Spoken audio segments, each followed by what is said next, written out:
बलोचिस्तान में फितौल हिंदुस्तान के दहशतगर्दों के बुज़दिलाना हमले। सरडकई में दहशतगर्दों ने बसों से उतारकर शनाख्त के बाद 9 बेगुनाह शहरियों को बेदर्दी से कत्ल कर दिया। तर्जुमान बलोचिस्तान हुकूमत के मुताबिक वाक़े की इत्तला मिलते ही सिक्योरिटी फोर्सेस ने दहशतगर्दों का ताक़ुब किया। दहशतगर्द रात की तारीकी में फरार हो गए।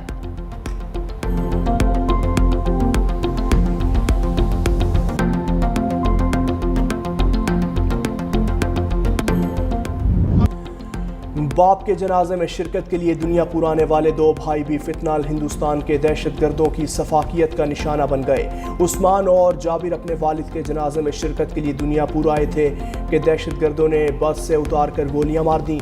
दीगर शोहदा में मोहम्मद इरफान और मोहम्मद आसिफ का ताल्लुक डीजी खान, साबिर हुसैन का गुजरांवाला, गुलाम सईद का खानेवाल, मोहम्मद जुनैद का लाहौर, मोहम्मद बिलाल का अटक और बिलावल का ताल्लुक गुजरात से था। कमिश्नर डीजी खान ने के मुताबिक बलूचिस्तान में पंजाब के सरहदी इलाके बवाटा पर मैयतें वसूल करके आबाई इलाकों को रवाना कर दी गईं।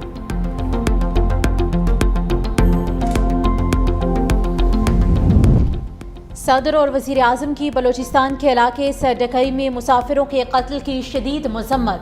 सदर आसिफ अली जरदारी का कहना है कि दहशतगर्द किसी रियायत के मुस्तहिक नहीं। वज़ीर आज़म शहबाज शरीफ कहते हैं कि बेगुनाह अफराद के खून का बदला लिया जाएगा।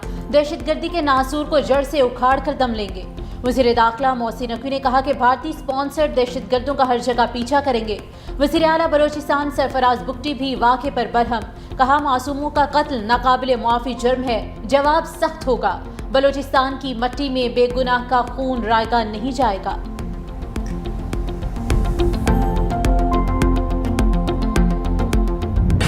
दुनिया भारत के तोसी पसंदाना अज़ाइम और हिंदू तवा इंतहा पसंदी के खतरनाक रुझानात से बदसन होती जा रही है।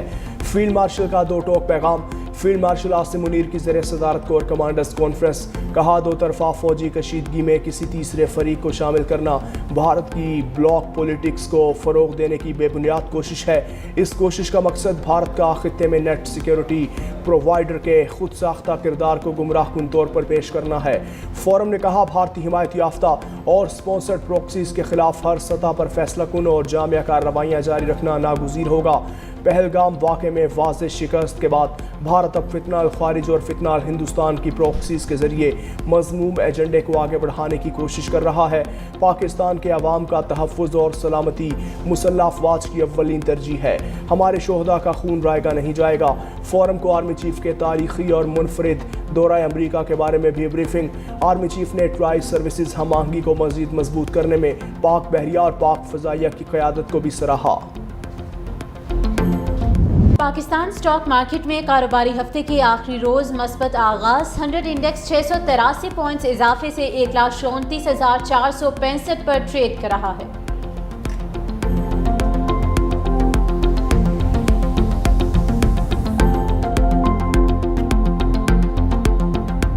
हुकूमत और ब्यूरोक्रेसी ने चीनी की दरामद और बरामद को खेल ही बना लिया। कभी बरामद कर दी तो कभी दरामद कर ली।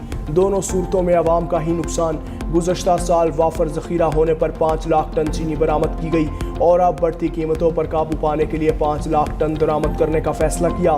मार्केट में चीनी 185 से 200 रुपये फ़ी किलो तक फ़रोख्त होने लगी।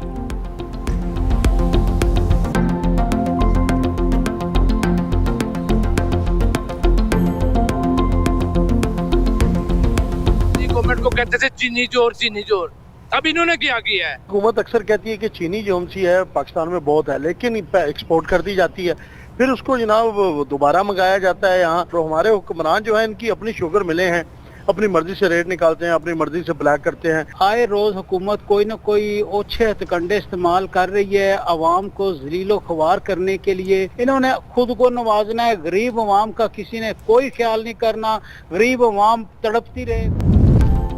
FBR ने चीनी पर सेल्स टैक्स और दरामदी विदहोल्डिंग टैक्स में कमी कर दी। दरामदी चीनी पर सेल्स टैक्स 18 के बजाय अब सिर्फ 0.25% होगा।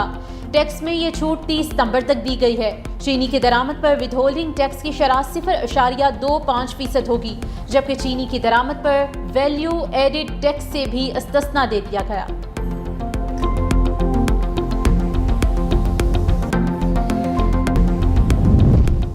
थर ने बिजली पैदा करके इलाके की मईशत को बदल दिया। ये मंसूबा पाकिस्तान की मईशत को भी बदल सकता है।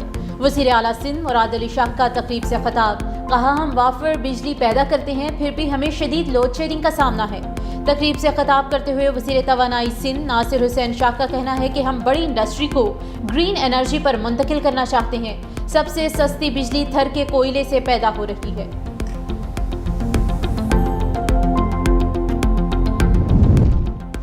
पाकिस्तान स्टील मिल्स की बहाली के लिए अहम पेशरफ्त। पाकिस्तान और रूस ने पाकिस्तान स्टील मिल्स की बहाली के लिए मुआहिदा कर लिया।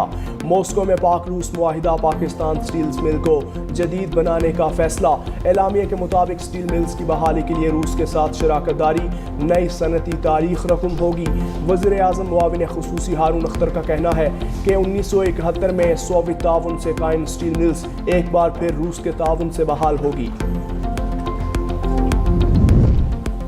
नायब वज़ीर आज़म इसहाक डार की मलेशिया के वज़ीर आज़म अनवर इब्राहिम से मुलाकात। इसहाक डार ने वज़ीर आज़म शहबाज शरीफ की जानिब से मलेशियन वज़ीर आज़म को नेक ख्वाहिशात का पैगाम दिया। तर्जुमान दफ्तर खारिजा नायब वज़ीर आज़म की जानिब से पाकिस्तान और मलेशिया के माबैन मजबूत दो तरफ़ा ताल्लुकात का इयादा। इसहाक डार ने आसियान फोरम की सदारत पर मलेशिया हुकूमत को सराहा। मलेशिया के वज़ीर आज़म ने वज़ीर आज़म शहबाज शरीफ के अक्टूबर में मौका दौरा मलेशिया का खैर मकदम किया।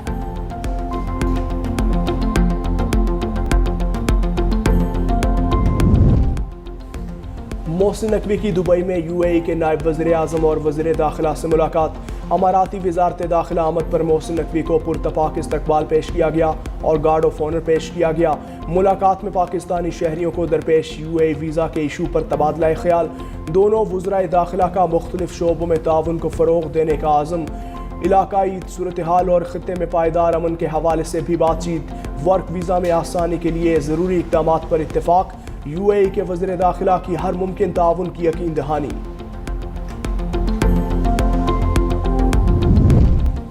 पंजाब असम्बली में अपोजिशन के मुअत्तल अरकान के लिए एक और मौका। MPS के खिलाफ नाअहली रेफरेंस में पेशरफ्त। स्पीकर मलिक मोहम्मद अहमद खान का मुअत्तल अरकान को ज़ाती समात का मौका देने का फैसला।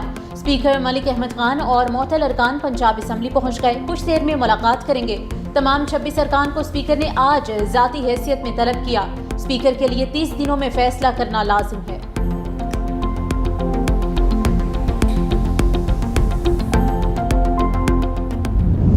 सुप्रीम कोर्ट का पेंशन केस में PTCL मुलाजमीन के हक में फैसला। चीफ जस्टिस याहिया आफरीदी और जस्टिस अमीनुद्दीन खान ने पेंशनर्स के हक में फैसला सुनाया। जस्टिस आयशा मलिक ने अक्सरियती फैसले से इख्तिलाफ किया। फैसले के मुताबिक PTCL के साबिक मुलाजमीन पेंशन के मुकम्मल हकदार करार इदारे के माली मसाइल पेंशन की अदायगी से उसे बरी ज़िम्मा नहीं करते। PTCL पेंशनर्स को 90 दिन में पेंशन की अदायगी का शेड्यूल मुरतब करे। पेंशन पर नजरसानी विफाकी हुकूमत के मुताबिक की जाए। VSS लेने वालों पर PTCL मुलाजमीन को पेंशन का हक हासिल नहीं। Doctor Aafia Siddiqui case. Islamabad high court का वज़ीर आज़म और वफाकी वज़रा को तौहीन अदालत नोटिस जारी करने और अदालत तलब करने का इंदिया। डॉक्टर आफिया सिद्दीकी की रिहाई, सेहत और वतन वापसी से मुतल्लिक केस की समाअत। वफाकी हुकूमत की जानिब से एक बार फिर रिपोर्ट पेश न करने पर अदालत का इजहार बरहमी। जस्टिस सरदार एजाज इसाक खान ने रिमार्क्स दिए कि अगर वफाकी हुकूमत की रिपोर्ट मेरी अदालत में पेश नहीं की गई तो पूरे काबीना को बुलाऊंगा। क्यों ना वफाकी काबीना में शामिल तमाम वज़रा के खिलाफ तौहीन अदालत की कार्रवाई शुरू की जाए। अदालत सिर्फ वफाकी काबीना ही नहीं वज़ीर आज़म के खिलाफ भी कार्रवाई करेगी।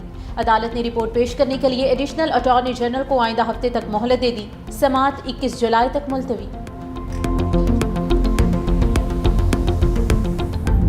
अदाकारा हुमैरा असगर की लाश कुछ देर बाद लाहौर पहुंचेगी। भाई और बहनोई सर्द खाने से लाश वसूल करने पहुंचे। भाई नवीद असगर ने कहा खबर फैलाई गई, वालिदैन लाश वसूल नहीं कर रहे। बॉडी पुलिस कस्टडी में हो तो कानूनी तकाजे मुकम्मल करना पड़ते हैं। 3 दिन से पुलिस से राबते में थे। 1 माह कबल मेरी फूफी का रोड एक्सीडेंट में इंतकाल हुआ। वालिदैन उस वजह से भी काफ़ी परेशान थे। SSP साउथ महरोज अली कहते हैं वर्सा ने फौरी किसी शक व शुबे का इजहार नहीं किया। अक्टूबर 2024 के बाद से खातून के राबते मुनक़ता थे। हुमैरा खुद फैमिली से राबता करती, फैमिली उनसे राबते में नहीं रहती थी।